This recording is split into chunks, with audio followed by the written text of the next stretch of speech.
이 추석 밥상머리 민심이라고 하죠. 여야 대선 주자들의 움직임이 분주한데요. 더불어민주당과 국민의힘 주자들은 전국 곳곳을 누비며 표심몰이에 나섰습니다. 김광욱 계명대 교수, 이종근 시사평론가 두 분과 함께 정치권 소식 짚어보도록 하겠습니다. 안녕하세요. 안녕하십니까? 네, 대선을 앞두고 추석 민심이 정말 중요합니다. 민심의 흐름에 따라서 여야 주자 판도가 달라질 수 있기 때문인데요.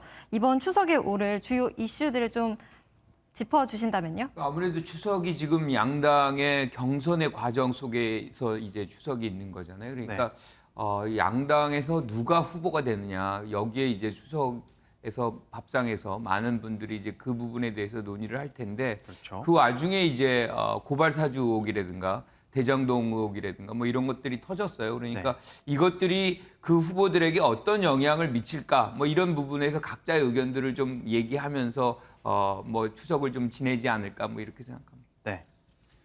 네, 정치적인 이슈는 물론 그 경선을 앞두고 또 많이 이야기를 나누겠지만 저는 아마도 경제적인 이야기를, 경제적인 고통 뭐 이런 거를 많이 이야기하지 않을까 싶습니다. 네. 지금 최근에 그러니까 그 지난주에 나온 여론조사가 있어요.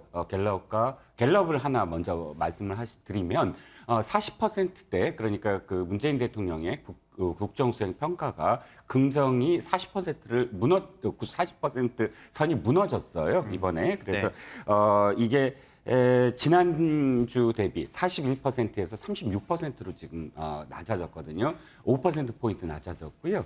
그다음에 YTN에 의뢰해서 리얼미터도 보면 8월 3주 차가 40.2% 전주 대비 한 2.5%포인트 낮아졌거든요. 예. 이 두 곳의 그 여론조사 결과가 동시에 이렇게 낮아진 이유가 분명히 있을 것이다. 그러면 저는 두 가지로 보고 싶어요. 한 가지는 밥상머리, 아까 그 추석 밥상 물가. 그러니까 이 물가가 8월 물가가 2.6%포인트 올랐거든요. 이게 2014년 2월 이후에 최대 폭이고요. 또 2% 이상 오른 게 5개월 이상 지속된 게 2017년 이후에 처음이에요. 네. 그만큼 이 추석 제사상을 차리기 위해서 시장에 갔을 때 느껴지는 어떤 물가의 고통. 두 번째는 재산세 납부.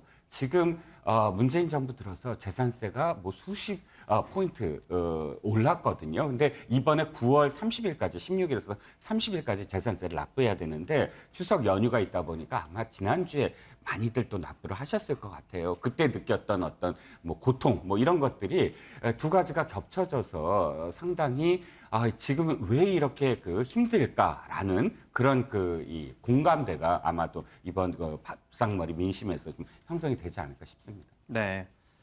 이 코로나 시국 때문에 많은 분들이 모이지는 못하셨겠습니다만 일단은 그래도 뭐 정치권 얘기라든지 많이 하실 것 같은데 여당 소식 먼저 짚어보면요. 어제 더불어민주당 대권 주자들의 호남권 경선을 앞두고 TV 토론이 열렸습니다. 이 저마다 호남 표심을 공략을 했는데 이 호남이 우리가 얘기할 때는 뭐 될 사람 밀어준다 이렇게 얘기를 많이 하잖아요. 어떻게 보십니까? 어떻게 선택할지. 어제 TV 토론을 보면 모두 다 사실 5분 모두 다 자기의 어떤 개인적 인연이라든가 호남의 중요성 뭐 이런 부분들을 많이 얘기를 하더라고요. 그런데 결과적으로 그런 얘기들이 지금 호남 유권자들에게 특히나 이제 여당 지지자들이죠. 여당 지지자들에게 어떻게 이제 먹히느냐의 문제인데 이게 이제 큰 흐름의 어떤 변화가 있었느냐 그러면 사실상 없거든요. 지금 한 5번째 지금 순회 경선을 지금 하고 있어요. 그런데 중요한 거는 사실 이 호남의 어떤 표심이라는 것은 곧바로 수도권으로 영향을 미치거든요. 그래서 25, 26일 날 호남의 순회 경선 결과가 어떻게 나오느냐. 네. 그리고 여기가 권리당원이 제일 많아요. 20만 명 정도가 되거든요. 그래서 여기서 거의 승패가 이제 갈라진다라고 보면 결과적으로 호남 유권자들이 사실상 이번에 어떤 당의 후보를 뽑는 거나 마찬가지입니다. 지금 이 장면이. 네. 그러니까 굉장히 이제 많은 거를 생각하실 텐데 아무래도 본선 경쟁력이 누가 더 있겠느냐. 지금 호남의 어떤 지지자들 당연히 이제 정권 재창출 많이 이제 원할 텐데 그 부분에 누가 경쟁력이 있겠느냐. 뭐 그걸 판단을 기준으로 해서 아마 바라보지 않을까 이런 생각입니다. 네. 네. 지금 무등일보가 리얼미터에 의뢰해서 여론조사를 했는데 봤더니 이재명 지사하고 이낙연 후보하고 그러니까 양 후보 간에 8.7%포인트로 이낙연 지사가 앞선 결과가 나왔습니다. 예. 광주 전 물론 뭐 전북이나 혹은 전북 쪽은 또 어떻게 될지 좀 나중에 또 여론조사가 나오겠지만 내일부터 말씀하셨듯이 권리당원 20만 명을 상대로 하는 아주 슈퍼 완전히 가장 그 관심을 받고 있는 광주 전남 결과가 나올 텐데 제가 보기에 그래도 여론조사의 어떤 추이를 본다면 이 이낙연 후보가 비슷하게 만약 결과가 나온다고 했을 때 여론조사 비슷하게 나온다고 했을 때 그나마 끝까지 예를 들어서 서울까지 기대해 볼 수 있는 그래도 서울에는 호남 출신의 어떤 그 유권자 그러니까 그 당원들이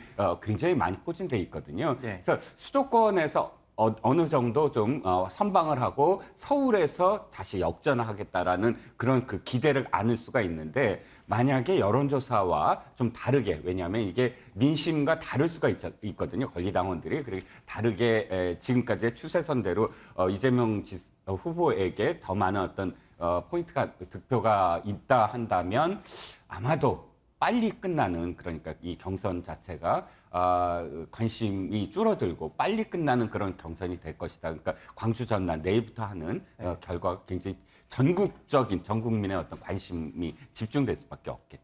근데 사실 짚어주신 것처럼 이 애초에 이재명 후보가 앞서는 여론조사도 많이 나오지 않았습니까? 네네. 그런데 이 무등일보 조사 같은 경우는 그게 좀 뒤집어졌다는 말씀을 하셨잖아요. 네네. 그런데 이 결과에 이 최근에 뭐 불거진 대장동이라든지 뭐 이런 것들도 영향을 좀 줬다고 보십니까? 저는 두 가지가 있을 것 같아요. 하나는 지금 홍영표 의원과 신동근 의원, 김종민 의원 이렇게 친문의 핵심이라고 할 수 있는 의원들이 최근에 이낙연 후보를 지지했거든요. 예. 그래서 그게 상당히 이 호남에 또 영향을 줄 수 있다. 왜냐하면 호남이 굉장히 이 조직적으로 이 동원될 수 있는 그런 그 여지가 굉장히 많거든요. 그게 한 가지 이낙연 후보에게 친문 핵심이 왜 갔을까 하고 어떤 메시지가 될 수가 있겠고요. 호남 유권자들에게. 두 번째는 나중에 또 말씀을 드리겠지만 이재명 후보에게 갖고 있었던 어떤 여러 가지 의혹은 사실 4년 전에 이미 나왔던 것들이에요. 근데 대장동은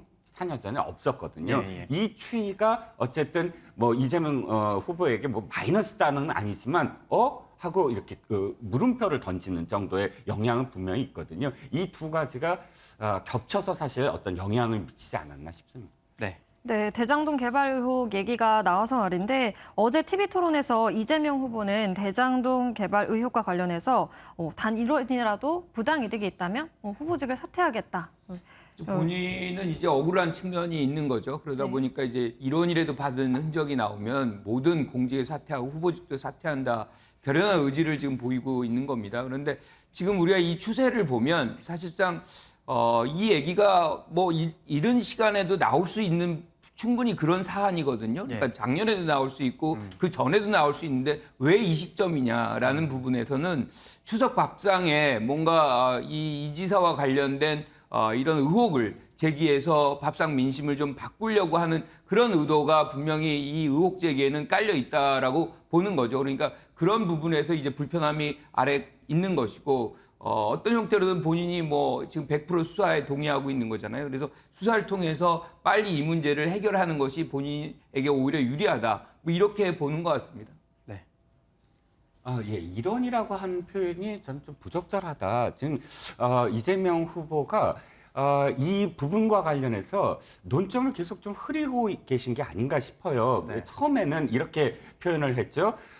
이 대장동 개발이야말로 사실상 헌정사상 가장 큰 지자체의 어떤 공공 환수의 예가 될 것이다라고 했고 그 이전에 사실 민간 개발로 했던 거를 공공으로 이제 환수했다라는 걸 계속 말씀하셨고 이번에는 말이 조금 좀 이렇게 달라졌어요. 뉘앙스가 1원이라도 받았다면 즉 1원이라도 받았다는 거의 전제가 뭐냐면은 이 업체 화천대유와 관련돼서 문제가 있다면 이 가정이 돼야 그다음에 1원이라도 받았다면이거든요. 네. 즉 나는 1원이라도 안 받았는데 화천대유가 뭔가 문제가 있을 수도 있다는 거를 지금 이야기하는 거예요. 네. 이게 왜 차이가 있냐면 이재명 후보의 가장 큰 뭐랄까요 스스로를 이렇게 내세우고 또 자랑스럽게 생각하는 건 어떤 특정한 기업, 특정한 어떤 이익을 몰아주지 않겠다는 거예요. 즉 일산대교 왜 통행료 아시잖아요. 일산대교 통행료 그거 폐지하겠다 대통령 되면 이 얘기의 기반은 뭐냐면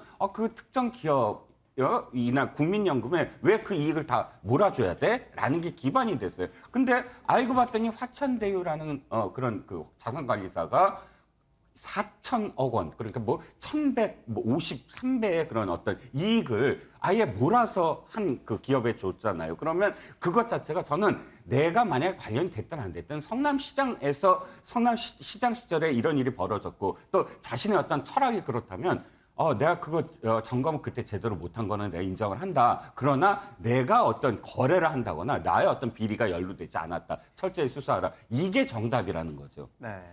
근데 지금 화천대유 얘기가 나왔는데 지금 왜 이제 이론도 안 받았다 이 얘기를 강조하냐면 네. 지금 야당에서 계속해서 화천대유 누구 것이냐 이거 물어보잖아요. 네. 그러니까 그것이 아니라는 것을 이제 명확하게 얘기하려고 이런 이제 극단적인 표현을 쓰는 것인데 네. 지금 야당이나 뭐 여당 내에서도 이제 마찬가지로 문제 제기되고 있지만 제일 중요한 거는 이 지사가 뭔가 이 특혜를 줬거나 화천대유에게 또는 뭐 거기서부터 경제적 이득을 받았거나 뭐 이런 어떤 확실한 증거를 갖고서 이 얘기를 해야 되는데 네. 그 부분에 관해서는 전혀 제시를 못하면서 이 얘기를 하는 거니까 의혹 제기로 밥상 민심을 돌려놓으려고 하는 그런 취지가 여기에 너무 많이 깔려 있다는 것이고 아까 뭐 천몇 배 그렇게 말씀하셨는데 그건 이 자본금에 관련된 거거든요. 그러니까 이 사업을 들여다보면 25억을 성남시가 냅니다. 근데 25억도 나중에 다 회수를 해요. 그러니까 사실 이론 한 장 안 내고 5,500억을 가져오는 사업이거든요. 네.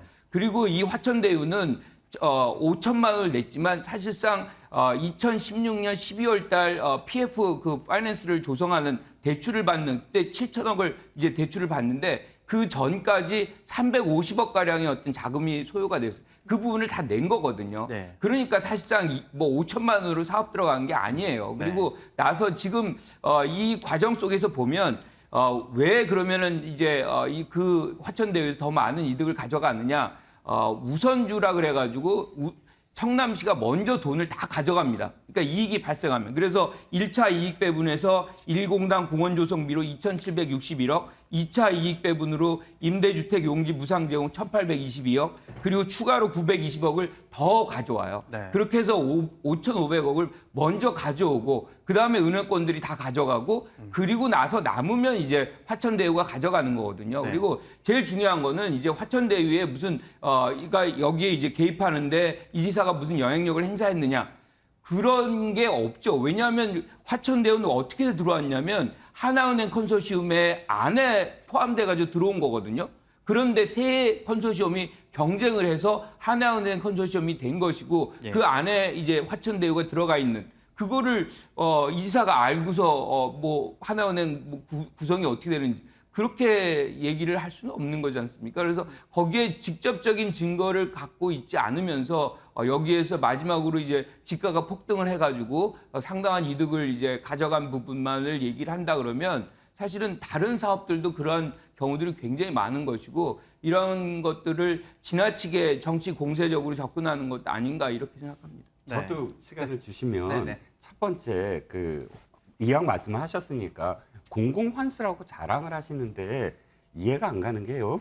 5,500억 중에 1,800억 원은 성남도시개발공사가 가져갑니다. 근데 이건 너무 당연한 거고요. 왜냐하면 참여를 했으니까 네. 성남의들에 참여를 했으니까 배당을 가져가는 것이지 이게 공공환수다라는 금액으로 얘기하면 좀 안 맞는 것 같고요. 그럼 3,200억 맞습니다. 3,200억은 가져왔는데 이게 어디에 쓰였느냐 하면 도로, 공원, 인근 터널 이거예요. 그 인프라죠. 이 인프라는 민간이 했어도 그걸 만들어야 되는 거예요. 민간이 하면 그럼 인근 도로 안 만듭니까? 터널 안 만듭니까? 당연히 분양가에 분양대금에 들어가는 부분이거든요. 그런데 이것을 단군의 일의 최대 어떤 뭐 공공환수다라고 말씀하시는 게 이게 맞느냐라는 점이 하나 있고요. 예. 두 번째는 우선주 보통주 말씀하셨는데 그것 자체가 굉장히 이 화천대유에 어마어마한 이익을 지금 돌려주는 거거든요. 우선주 해서 이익이 생기면 가져갔다고 합시다. 근데 보통주로서 1호부터 7호까지 이 화천대유가 소속돼 있는 포함돼 있는 이 곳에서 자그마치 이익의 80%를 다 가져가는 구조예요. 그러면 사실 성남 도시개발공사는 너무 불균형한 상황이고요. 하나만 더 말씀을 드리면, 이게 세 곳을 이제 저기를 했다고 하셨는데, 세 곳이 그 비딩이 붙었다고 하셨는데, 두 곳은 사실 의지가 없었어요. 왜 의지가 없었냐면, 갑작스럽게 자산관리 회사를 집어넣어야 된다. 그러면 집어넣으면 20점을 주겠다. 이게 이걸 발표하기 일주일 전에 이 화천대유가 만들어져요. 그런데 나머지 두 컨소시엄은 자산관리 회사를 만들지 않았어요. 원래는 말이죠. 자산관리 회사가 꼭 안 돼도 돼요. 나중에 포함시키면 되거든요. 근데 굳이 그것을 집어넣으라고 그래서 그것도 또 일주일 전에 어떻게 알았는지 화천대유라는 회사가 만들어져서 20점의 배점을 받게 만들어서 나머지 회사들은 아예 그런 점수를 못 받게 한다? 뭐 안 받았는지 모르지만 그래서 여러 가지 의혹 중에 이 나머지 두 개 회사는 그러면 사실상 들러리 아니냐. 자, 그 부분은 이제 수사를 통해서 이제 확인이 될 거고요. 아까 이익 배분 문제를 말씀하셨는데 예컨대 지금 2,761억이 1공단 공원 조성비예요. 이게 뭐냐면 대장동에 있는 게 아닙니다. 이건 신흥동에 굉장히 원도심에 있는 거예요. 그러니까 사실상 이 도시를 만들면서 만약에 민간 회사라면 할 필요가 없는 겁니다.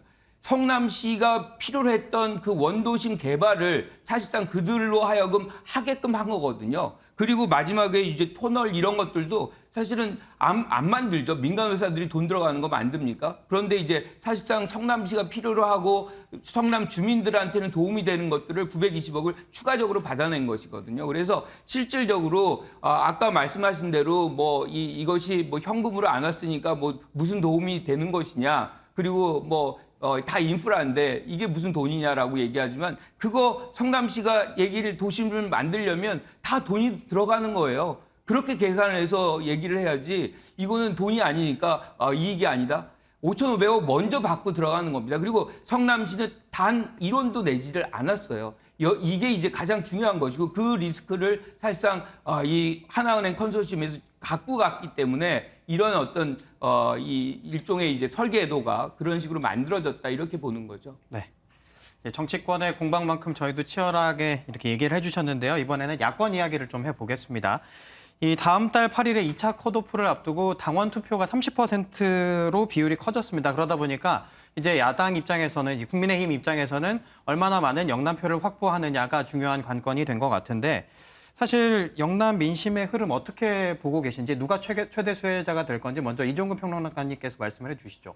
글쎄요, 아까부터 계속 제가 여론조사를 말씀드려서 이번에 또 여론조사 말씀을 드리면 뭐 특정 여론조사를 제가 말씀드리는 건 아니고요. 지금까지의 여론조사 흐름상에는 이 영남의 특히 이제 TK 쪽에는 윤석열 후보가 좀 앞선 걸로 계속 나왔었어요. 근데 최근 들어서 홍준표 후보가 호남에 뭐 좀 많이 이렇게 이 지지를 받고 있으면서 영남권까지 이제 노리고 있거든요. 근데 상대적으로 그래서 홍준표 후보의 그 TV 토론 이후에 여러 가지 어떤 이 구설에 오르고 있습니다만 영남권에 영향을 줄 것이냐, 홍준표 후보가 추격하는 어떤 모양새인데 줄 것이냐가 이제 관심의 포인트입니다. 근데 이제 영남권이 워낙에 이 당에 당원들이 많고 또 굉장히 큰 영향을 미치기 때문에 상당히 주목을 받고는 있으나 그럼에도 불구하고 제가 지금까지 국민의힘 계열 정당의 어떤 흐름을 봤을 때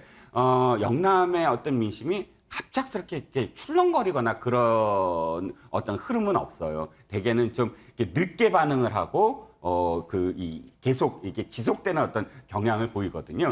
그래서 아마도 박근혜 대통령과 관련된 어떤 탄핵 문제라든지 또 수사 문제라든지 이런 것들이 얼마나 강하게 그게 이슈 부상하느냐에 따라서 영남 민심이 좀 이렇게 갈리지 않을까 싶습니다. 네, 김 교수님께서는 그러니까 영남 민심은 딱 한 가지예요. 정권 교체를 누가 이제 할 수 있느냐.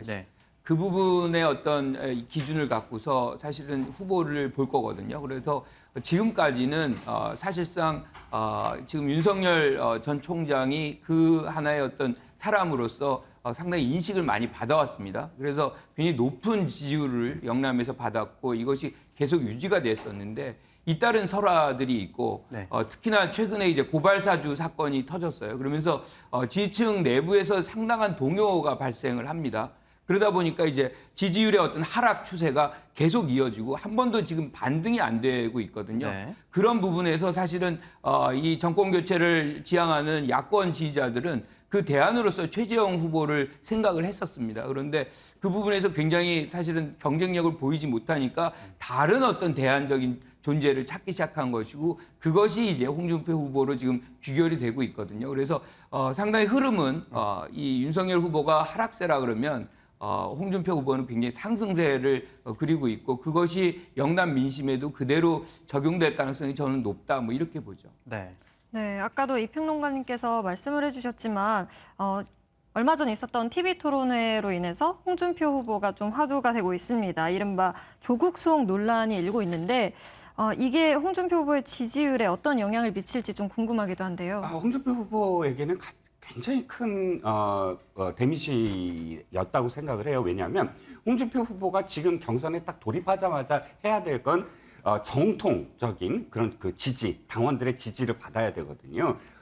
자신이 스스로 이렇게 표현했어요. 나는 보수의 적장자다. 그렇다면 적장자인 만큼 영남을 비롯해서 지금 이 원래 전통적인 지지를 받아야 되는데 전통적인 지지를 해줄 당원들의 마음이 사실상 지금 정권 교체를 하는 이유가 내로남불 때문이야 또는 불공정 때문이야 그게 시발점이 된 게 조국 수사 때문이야 이런 어떤 연결고리가 있었거든요. 네. 근데 하태경 의원과 원희룡 후보 두 후보의 그 공격에 무너졌어요. 제가 보기에는 처음에는 방어를 잘 하다가 그거 과잉 수사다 맞다 뭐 이렇게 이야기를 하다가 사실 지금 당원 게시판을 포함해서 커뮤니티에서 엄청 지금 비판을 받고 있거든요. 하필이면 추석 직전에 그렇게 됐기 때문에 네. 상당히 지금 여러 가지 다시 이제 그 제기를 하려고 SNS에 많은 어떤 글들을 올리시는데 추석 민심에 사실 저는 영향이 클 것 같다라는 생각입니다. 네. 교수님께서는 어떻게 보셨습니까? 그러니까 조국 수용이라는 뭐 이제 조어가 생길 만큼 이제 그 이슈가 부각이 되긴 했지만 네.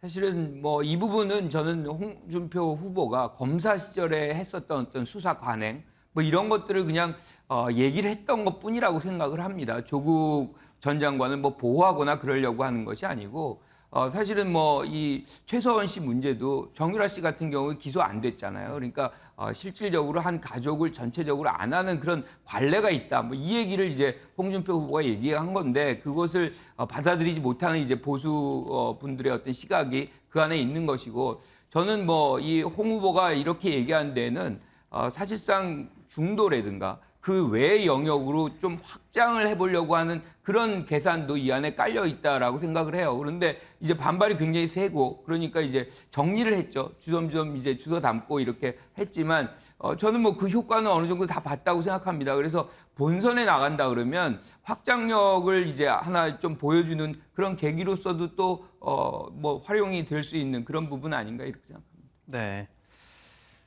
사실 뭐 정치권 소식 정말 할 얘기가 많은데 저희가 시간 관계상 정치권 얘기는 오늘 여기서 마무리를 하도록 하겠습니다. 두 분 말씀 고맙습니다.